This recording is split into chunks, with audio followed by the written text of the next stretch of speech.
Coming up, as the New York Football Giants prepare for a pivotal game against the Indianapolis Colts, we take a look at the success or frustrating lack of success for one Saquon Barkley in recent weeks, what the expectations should be for this playoff picture, and is Nick Foles the key to unlocking the playoff berth for Big Blue? We break it down next.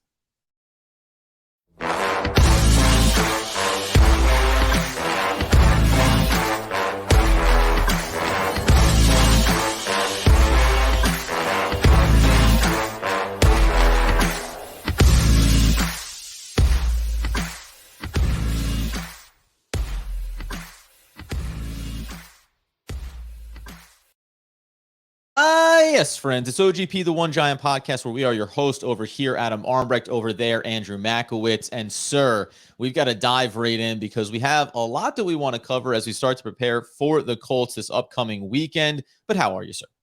Oh, I'm doing good. I mean, listen, I've forgotten about the Vikings game. I forgot that my furnace completely broken, was freezing cold over the weekend.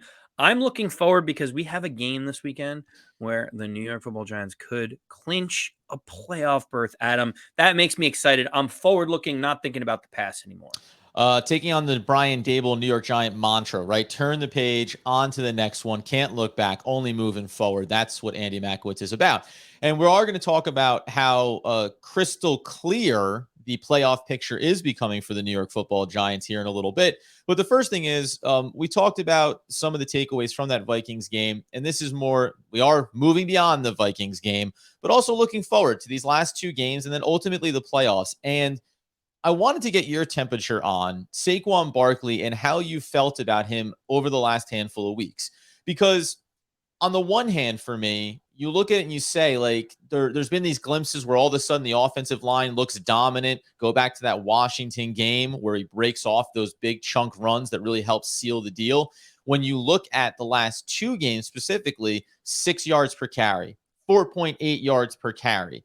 But going back before that, it's just kind of been, man, I can go all the way back to the game against the Detroit Lions and that loss. 15 for 22, 11 for 39, 18 for 63, with a long of 21, 9 for 28, 18 for 87. That one stood out. But then even the 14 for 84 with what was a great touchdown run. And this is where I feel guilty bringing this up, but a long of 27. Like, the production for him has flat out not been there.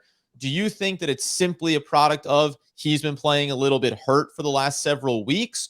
Or is it indicative of like, hey, Saquon has these ebbs and flows and he really is, for the most part, a home run hitter? And that's a great thing as long as he's hitting the home runs.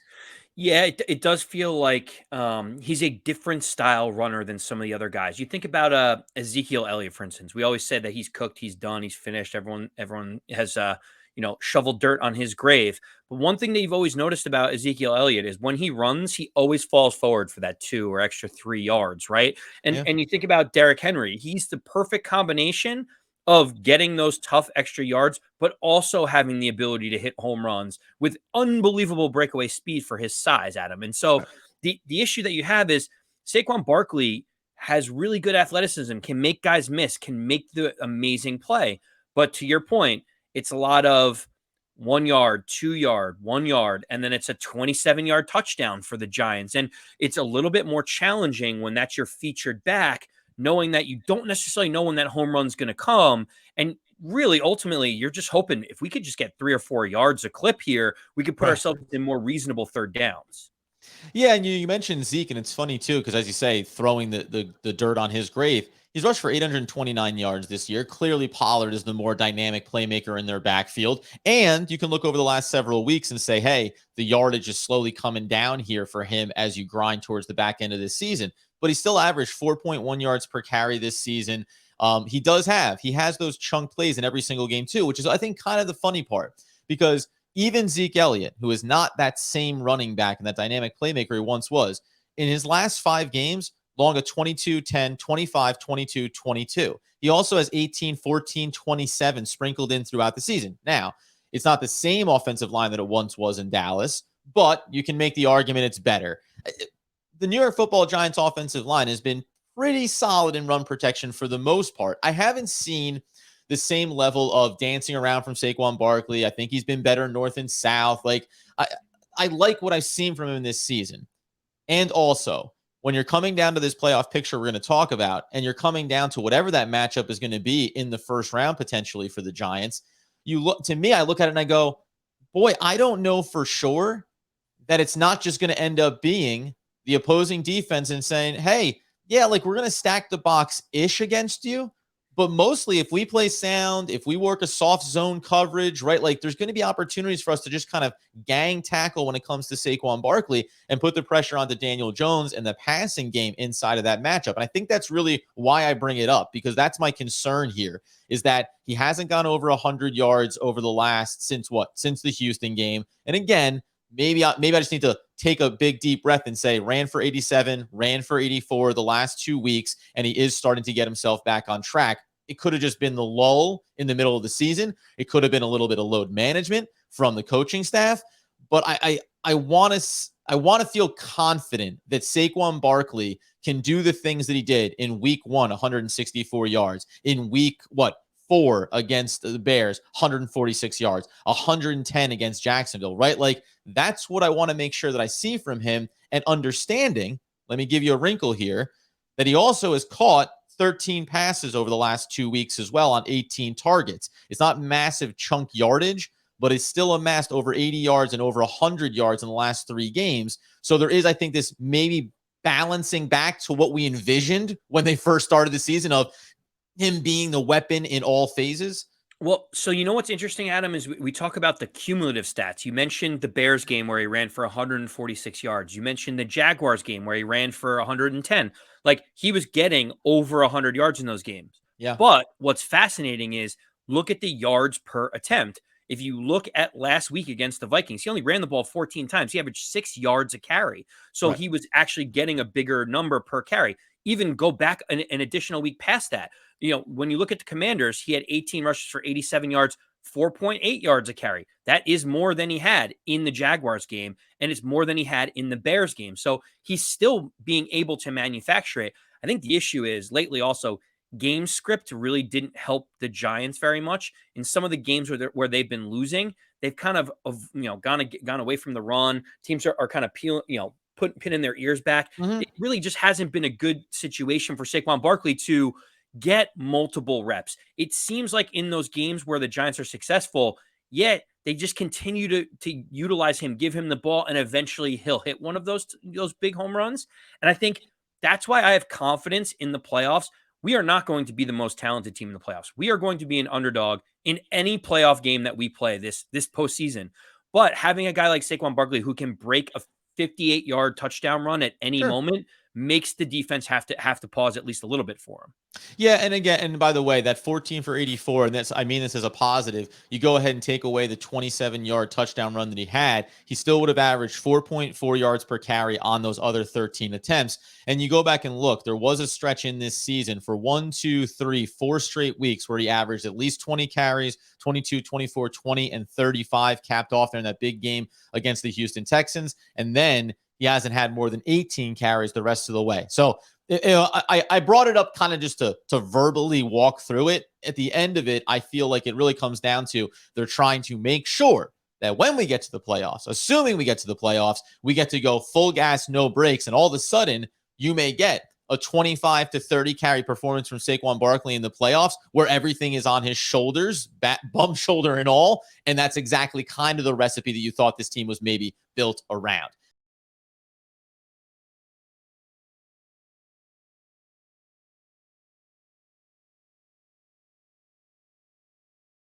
That being the case, though, we turn our attention to as well the thing that has been incrementally week by week getting a little bit clearer. And that's the playoff picture for the New York Football Giants. In spite of losing to the Vikings, we mentioned it. Everybody else that you kind of wanted to lose, maybe outside of the Packers, and they're the long shot here, but everybody else lost, which means the Giants didn't lose any ground. And we know that winning this game, Andy, really cements their path to the playoffs, the positioning, the matchups that they could face as well.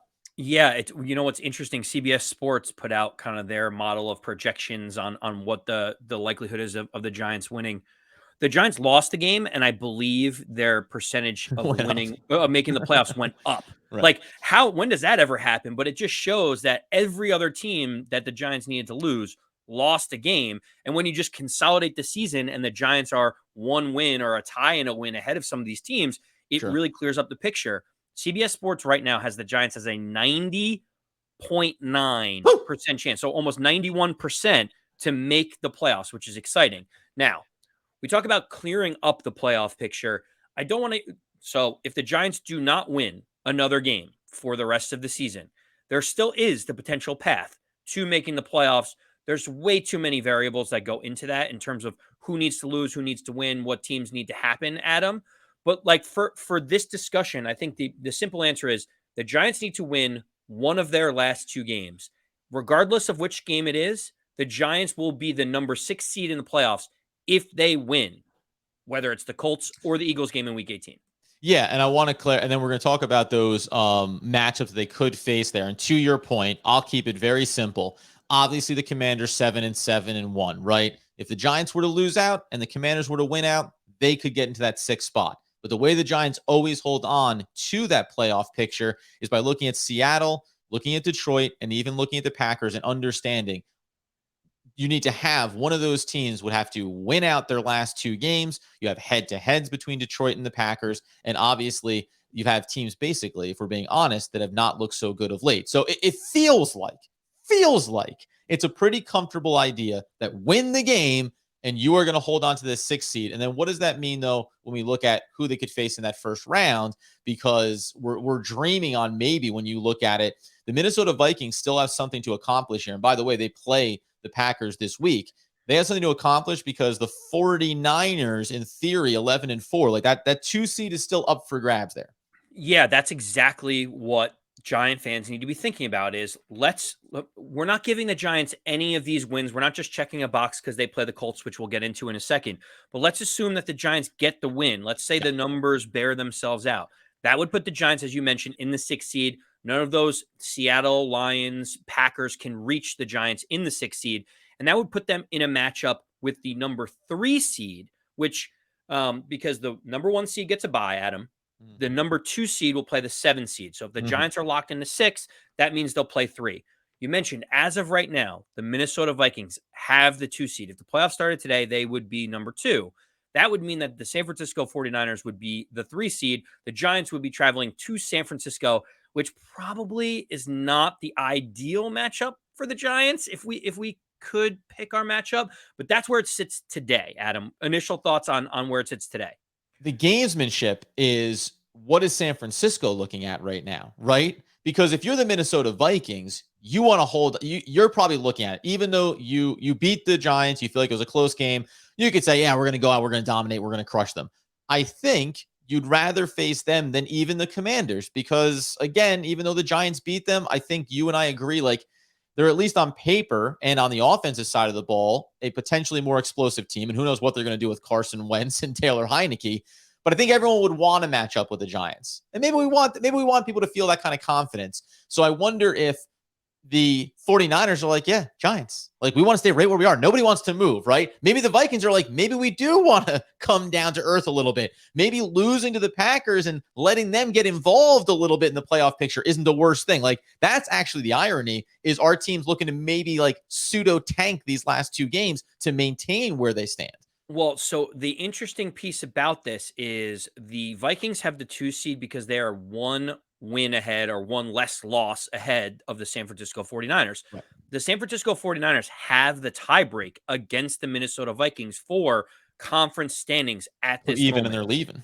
And so what happens is 1 Vikings loss and 1 San Francisco win ties them record-wise, but actually vaults San Francisco into the 2 spot, Adam. And when you look at the schedule of what both teams have remaining, the Minnesota Vikings have to go to Lambeau Field next game against the surging Packers trying to make the playoffs.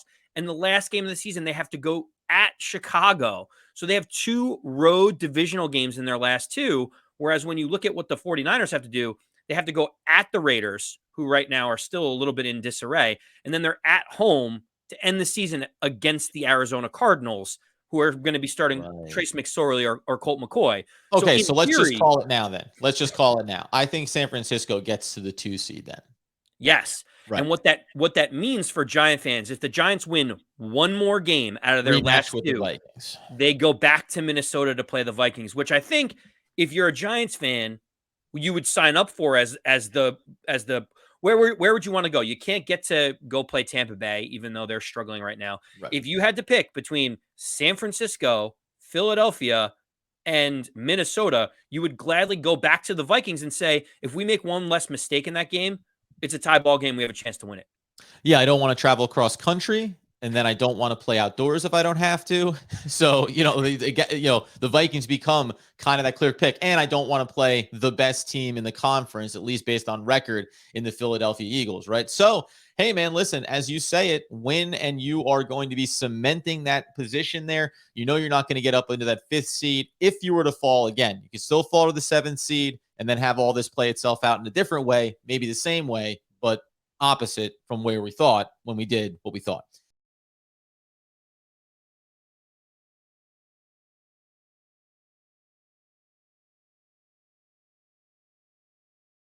Yeah, well, what I was going to say is we talk about win and getting in, Adam, and Yeah. that means up on tap is the Indianapolis Colts traveling to MetLife to play the Giants on New Year's Day. And this is an enormous game for the Giants, and it really kind of feels like it doesn't mean that much overall for the Indianapolis Colts, just knowing that their team is kind of in flux right now, fired their head coach on their third starting quarterback of the season. But this starting quarterback in Nick Foles has some previous history playing against the Giants. Oh, does he ever? One Nicholas Foles, once upon a time in 2013 and 2014 and in 2017, Nick Foles beat the New York Football Giants, a career 3-0 record. He's thrown for 63% completion percentage in those games. He's thrown 8 touchdowns to just 2 interceptions. Obviously, 2017 being the last time that they saw him, in the Giants. So we're talking 5 years later. But interestingly enough, he's played now 2 games for the Colts. Been 2 games for them. It's not the same player. He hasn't thrown a touchdown yet. He has 3 interceptions. Didn't play at all, really. 1 game for the Bears last year. You want to go back to 2020? Then you're talking about a 9-game sample size where he threw for 65 completion percentage, 10 touchdowns, 8 interceptions. And I think, you can remember what the player maybe once was. Now, he's not mobile. That's going to drag him down certainly a little bit here. I don't, the only thing that concerns me is that little bit of magic, right? That little bit of, hey, never lost to the Giants magic that you hate to see when you're reading on the stats on paper. But by and large, and you're going to break down the very specific reasons why, this is not about getting that quality matchup is Nick Foles against the New York Football Giants. This is about everything not game related for the Colts. Yeah, you as you mentioned, the Giants haven't seen him since 2017. It's been 5 years. Shockingly, Nick Foles is only 33 years old. I thought he was going to be much older than 33, just given as how long he's been around for. I thought he'd be 36, 37 years old. He's still relatively How young about in quarterback time, right? how about this for how about this for even more shocking? Philadelphia, he played 7 games in 2012, 13 the following year, 8 the year after that, 11 games for the Rams, 3 games for the Chiefs, back with Philly for 7 games and then 5 games, and then to Chicago for 9. Like, this is also a quarterback, injuries, gets brought in as a backup, sometimes becomes a filler, becomes a stopgap guy. Like, to your point, he's 33 years old. You feel like he must be 60 because he's played for so many teams in the league. So you have flashes of him in 5 different uniforms over the course of his career. And it's crazy. And I'll be honest though, Adam, you talked about 5 years ago was the last time the Giants faced him. He really has kind of deteriorated as a Yeah. quarterback. He's still a threat. He still has a above average arm, able to stretch the field and get the deep ball. But you look at, he started against the Los Angeles Chargers, at home for the Colts. He had a 3.4 QBR rating in that Solid, game. though. Is that good? On 0. Is You that know what I mean? 3.4? He got sacked 7 times. He is a statue in the pocket. And like, we don't necessarily think of the Chargers right now with their pass rush as like the number 1 in the league, but 7 Yeah. sacks. Like he is so immobile that you start thinking about what could be for the Giants with Ojolari and Kayvon Thibodeau. But you mentioned this, Adam. Why are they starting him if he is a statue? 7 sacks, terrible QBR. And the simple answer is Two things. One, they don't want to win any more games. They can't make the playoffs. They have 5 wins. Every win that they accumulate from here on out in the last 2 games just pushes them further back in the draft order, which they just don't want to do. The second piece of it is, if you think that Matt Ryan is a better quarterback, even at this point, than Nick Foles is, which I do, you don't want to start him because you don't want to have a chance to win the game. But also, it's always about money. Follow the money, Adam. All No right. matter what happens with Matt Ryan, he is guaranteed $12 million of his salary next season, no matter what. If he gets injured in the last couple of games and is unable to pass a physical on March 1st of this upcoming offseason, he's guaranteed another $17.5 million on top of On that. top of the 12? On top of the 12, bringing it just under $30 million guaranteed for Matt Ryan. Cheese So when and you think crackers, about, like, Barry. what do we want to do in these last 2 games? Do we want to be competitive, or do we want to save ourselves maybe an edge rusher and a wide receiver? Like, that's pretty much where the Colts are. That is a crazy amount of money that they just cannot afford to put Matt Ryan out there. If he tears his knee or he has a shoulder injury, and then Matt Ryan's like, oh, I want to have off-season elbow surgery, like, you're talking serious, serious money for a guy that they clearly want to move off of after the season. Yeah, and it's funny too because I just went over on Over the Cap, where this season they had $7 million of cap space. Next year, which I looks like, if I'm reading it correctly, a $35 million cap number, but that's going to include that potential, caveat of if he were to get injured and the money that would click into place here. The guaranteed salary is just $12 million. So they have $33 million of cap space next year, and then they can get upwards over 50 if they go ahead and avoid having Matt Ryan get hurt over the remainder of this season and can pass that physical. So there you go. So, I mean, listen, it all lines up, friends, as we would like to say at the end of the day. It all lines up for one team that has everything to play for and needs to go out and then win that game and has guys getting back, as we'll talk about, Adoree Jackson, right? And everybody else that you want to see out there performing at a highest possible level for the Giants. And then the other team that doesn't want anything to do with this game. The franchise, at least, doesn't want anything to do with this game. And even if you are, as we always say, players that are playing for contracts, they're playing for bonuses, they're playing for stats, you still need someone to throw you the ball. And guess what? Nick Foles just might not be the guy for that job. It all sets up for us to talk about this matchup, some of the key takeaways, and a couple of other interesting nuggets around the New York Football Giants as they prepare for this Week 17 matchup and potentially, finally, punching that playoff ticket. Yeah, I think we've been so snake bitten, Adam, that we're just afraid like the Giants should go out and win this game. Everything says the offensive line isn't good for the Colts. Nick Foles is struggling and he looks old. Jonathan Taylor's out for the season. We'll get into exactly where this team is at right now, but you have to go out a game at home to make the playoffs. You just got to do it.